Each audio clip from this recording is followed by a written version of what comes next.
She said I lacked ambition and drive, that Daniel matched where she wanted to be in life. What happened next proved that sometimes the biggest betrayal leads to the greatest blessing. At 34, I thought I understood betrayal. 3 days ago, I discovered I knew absolutely nothing. What happened next changed everything I believed about love, loyalty, and the price of ambition.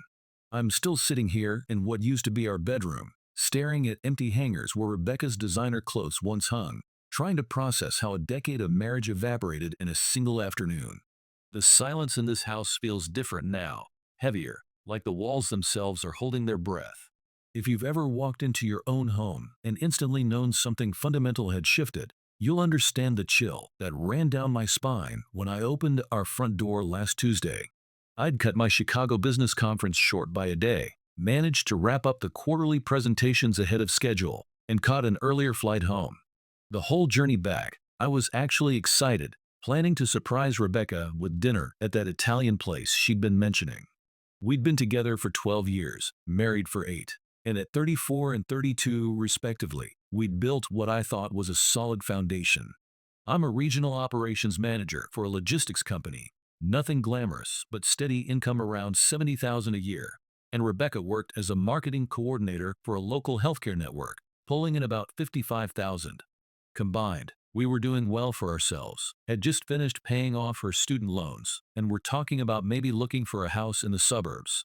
But when I pulled into our apartment complex that Tuesday evening, Rebecca's silver Honda Civic wasn't in its usual spot. Not unusual, she'd mentioned joining that new fitness studio downtown, something about evening yoga classes. Yet the moment I slid my key into our apartment door, something felt fundamentally wrong. You know that sensation when the energy in a familiar space has completely altered? The air itself seemed different, thinner somehow, charged with an absence that made my chest tighten. I called out her name as I dropped my travel bag, but the silence that echoed back wasn't the comfortable quiet of an empty home. It was a hollow silence of abandonment walking toward our bedroom. Each step felt heavier than the last, and when I finally pushed open the door, my world tilted sideways. Her side of the walk-in closet was methodically emptied, not the chaotic mess of someone packing for a trip, but the systematic clearing of someone who wasn't coming back. The jewelry box her grandmother had given her, gone. Her collection of Bath and Body Works lotions that cluttered our bathroom counter, vanished. Even that ridiculous lavender essential oil diffuser that made our bedroom smell like a spa was nowhere to be found. My hands trembled as I fumbled for my phone, muscle memory dialing her number before my brain could fully process what I was seeing. Straight to voicemail. That's when the notification chimed, and I saw the text that would replay in my mind for weeks to come.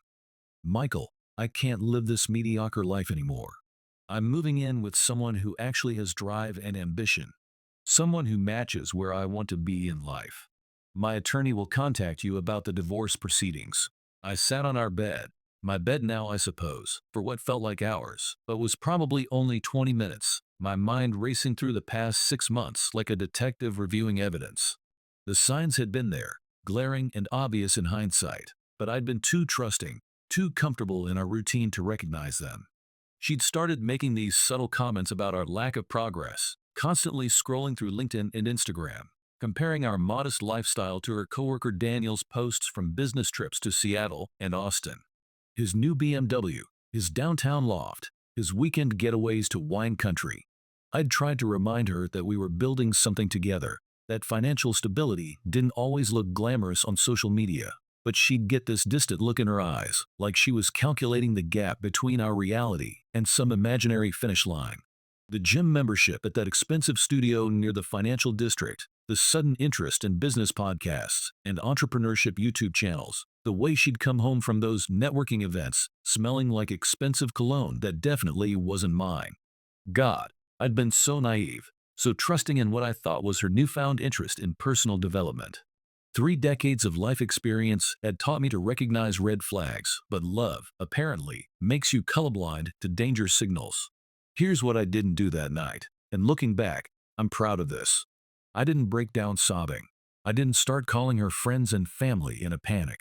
I didn't drive to Daniel's apartment building like some unhinged movie character. Instead, I did something that would prove to be the smartest decision of my entire life. I called my college roommate Trevor, who happens to be a family law attorney, took comprehensive photos and videos of everything, documenting the state she'd left our shared life in, and then sent her exactly one text message. Noted. My legal representation will be in contact with yours. Then I poured myself 3 fingers of Jameson, opened my laptop, and spent the next 5 hours creating the most thorough inventory of our shared life I'd ever compiled.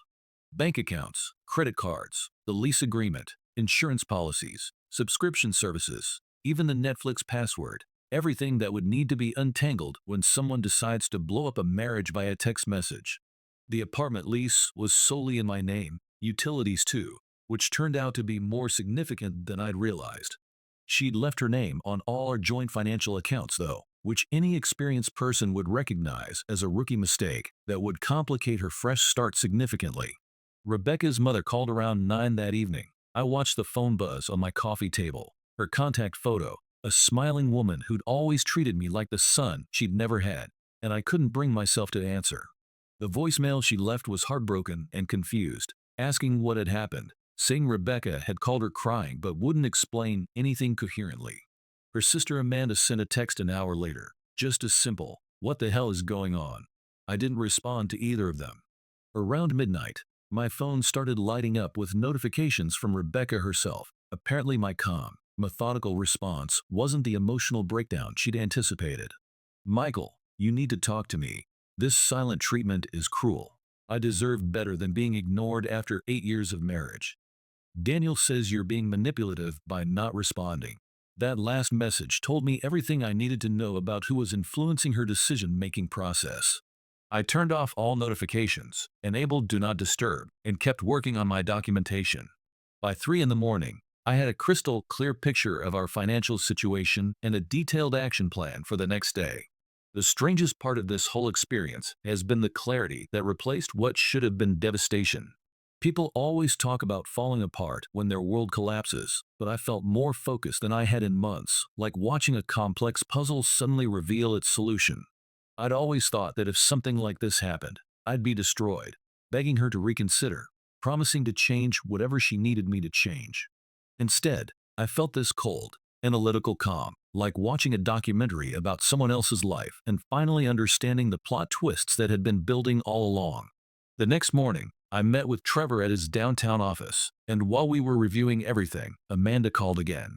This time Trevor suggested I take it on speaker, and what she shared added crucial context to Rebecca's sudden departure. "Michael, I need to tell you something I should have mentioned months ago." Amanda's voice was shaky, guilty. "This isn't Rebecca's first time doing this. She did the exact same thing to her boyfriend before you, Marcus. She told us he was emotionally unavailable and holding her back, but the truth was different." According to Amanda, Marcus had been a decent guy, working his way up at an engineering firm, making solid progress in his career, but not fast enough for Rebecca's timeline. She dumped him when she met someone with a fancier job title and a more impressive salary.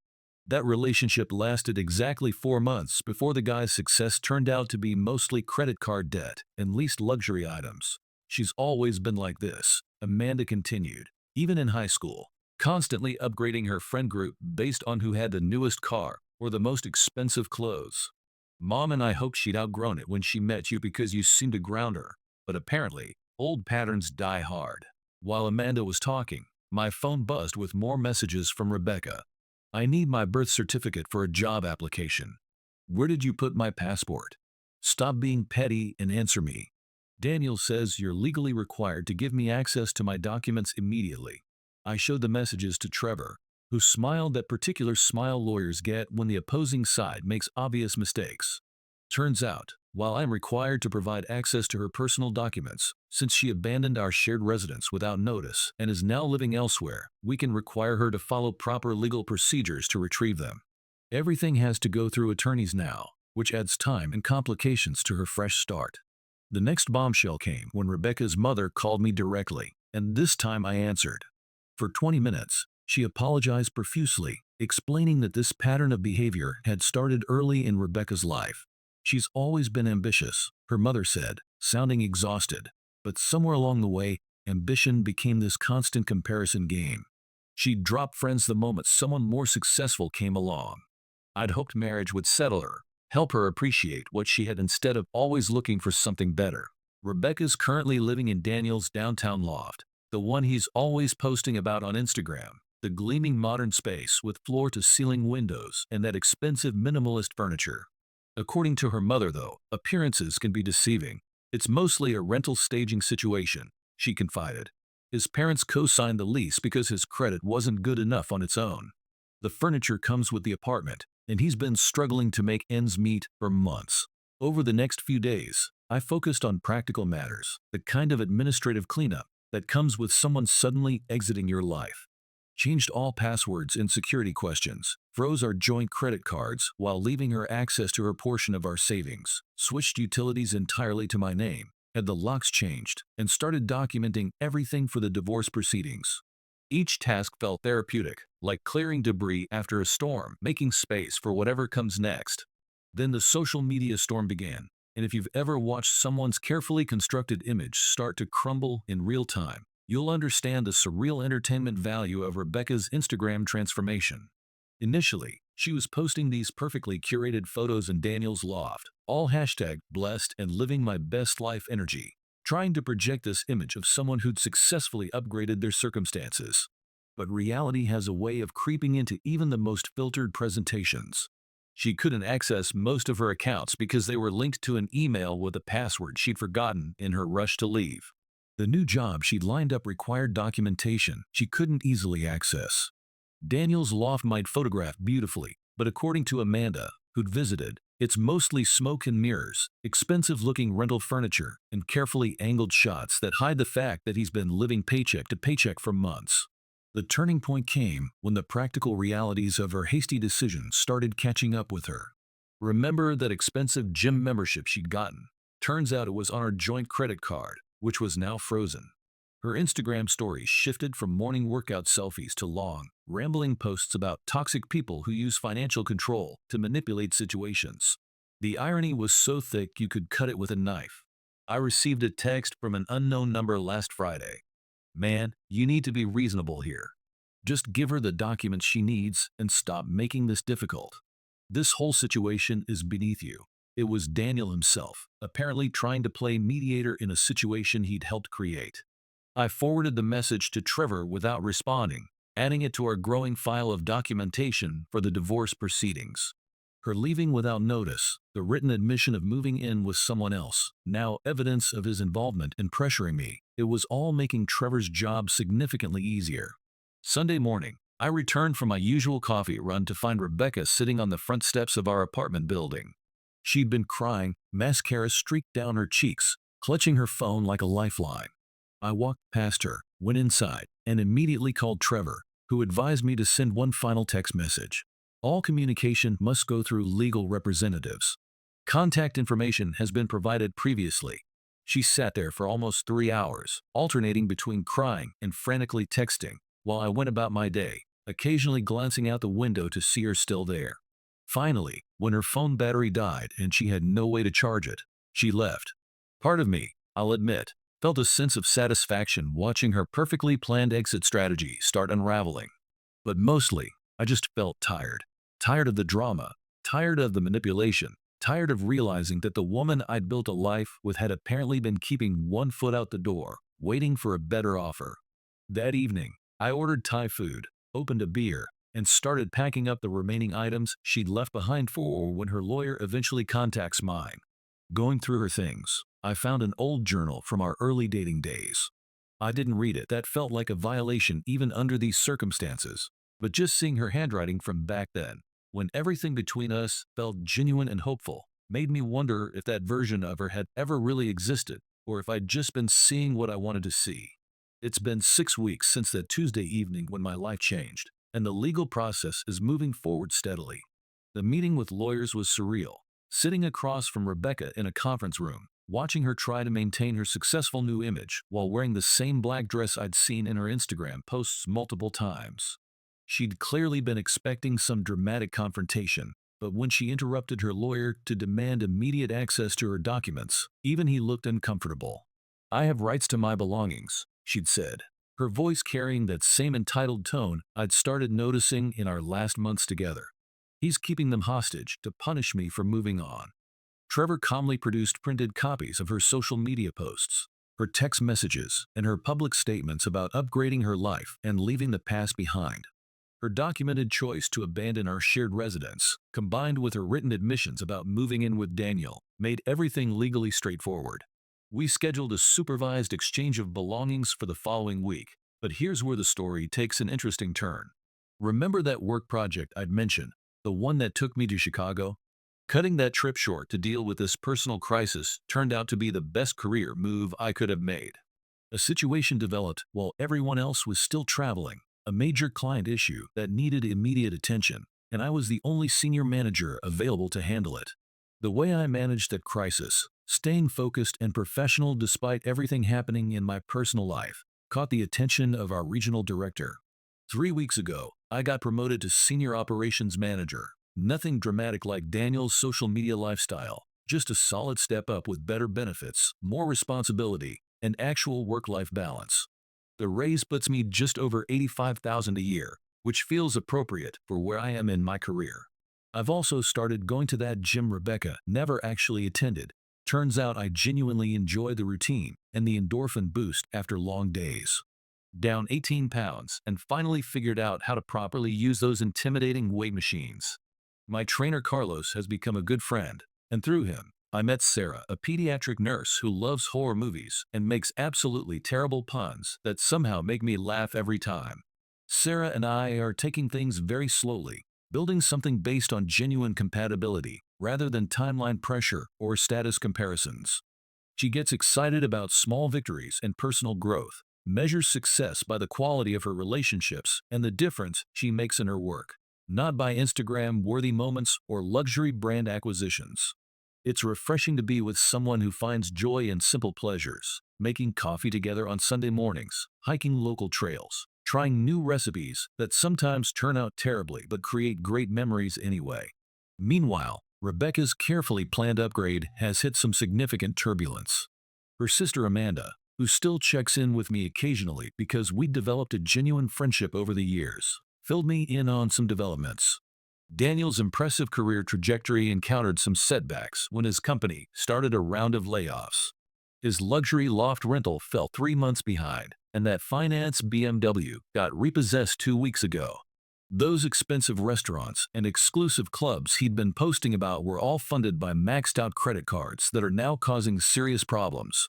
Rebecca's job search has been more challenging than expected, partly because accessing her professional documents has been complicated by our ongoing legal proceedings. Yes, we're processing everything properly through lawyers, but these administrative tasks take time, and every job application requires proof of identity, education credentials, and employment history. Her temporary solutions keep hitting bureaucratic walls. Her social media presence tells a fascinating story of gradual reality adjustment. The posed photos in expensive restaurants have been replaced by authentic living posts about making coffee at home and discovering what really matters. Her captions shifted from #blessed to longer essays about learning who your true friends are during difficult times and the importance of self-reliance. The most telling moment came last Thursday when Sarah and I were having lunch at this casual sandwich place downtown, just talking and laughing about something silly Sarah's nephew had said, when Rebecca walked in with a friend. She froze when she saw us, then spent the next 15 minutes obviously trying to eavesdrop while pretending to study the menu intensively. I kept eating my sandwich and telling Sarah about this weird dream I'd had about teaching my neighbor's cat to play chess. Just normal, comfortable conversation between two people who enjoy each other's company. Rebecca finally left without ordering anything, but not before I caught her staring at Sarah's genuine, unfiltered laughter with this expression of complete bewilderment, like she couldn't understand how someone could be that naturally happy without performing for an audience. Later that evening, the text messages started again. "I can't believe you moved on so quickly. Who is she? We need to talk about what we had. I think I made a mistake with Daniel." I didn't respond, just forwarded them to Trevor and went back to watching a documentary with Sarah about deep-sea creatures. This morning, Rebecca showed up at my office building, clearly having been crying, clutching a Starbucks cup like emotional support, waiting in the lobby for over 2 hours. Security didn't let her up, and I used the employee parking garage exit to avoid any confrontation. Her mother called me this afternoon, sounding tired and resigned. She's talking about moving back home, she said. Says the city lifestyle isn't what she expected. That Daniel isn't who she thought he was. I told her I genuinely hoped Rebecca found whatever she was looking for and ended the call politely. Here's what I've learned from this whole experience, and maybe this will resonate with anyone who's faced a similar crossroads in their life. I don't feel angry or vengeful anymore. Those emotions burned out weeks ago. I'm just living my life, going to work, hitting the gym, enjoying quiet evenings with Sarah, experimenting with cooking techniques that sometimes work and sometimes result in ordering pizza, rediscovering hobbies I'd neglected during the years I was trying to build something with someone who was always looking over my shoulder for a better option. My life isn't Instagram perfect, but it's genuine, and that feels infinitely more valuable than any carefully curated image. The document exchange finally happened yesterday through proper legal channels, and honestly, that's probably the last direct interaction Rebecca and I will ever have. Trevor says the divorce should be finalized within the next month, given her documented abandonment and the straightforward nature of our asset division. I'm not sharing this story for sympathy or validation, but because I think there's something important here about recognizing your own worth and refusing to chase someone who's already mentally checked out of your shared life. Sometimes the most loving thing you can do for someone is let them go pursue whatever they think will make them happy, even when their definition of happiness seems shallow or misguided. Sarah and I are talking about getting a place together once the divorce is final. Nothing fancy, just a comfortable space where we can build something real together. She wants to adopt a cat, and I'm thinking maybe we should get two so they can keep each other company when we're at work. It's funny how life works out sometimes, how what feels like devastating loss can clear the path for something better, more authentic, more aligned with who you actually are rather than who someone else needs you to be. If you've made it this far in my story, thank you for listening. Sometimes you need to tell the whole truth to strangers on the internet to make sense of how dramatically your life can change in just a few months. I hope whatever challenges you're facing, you remember that your worth isn't determined by someone else's ability to recognize it. And sometimes the best response to someone walking away is simply holding the door open and wishing them well on their journey.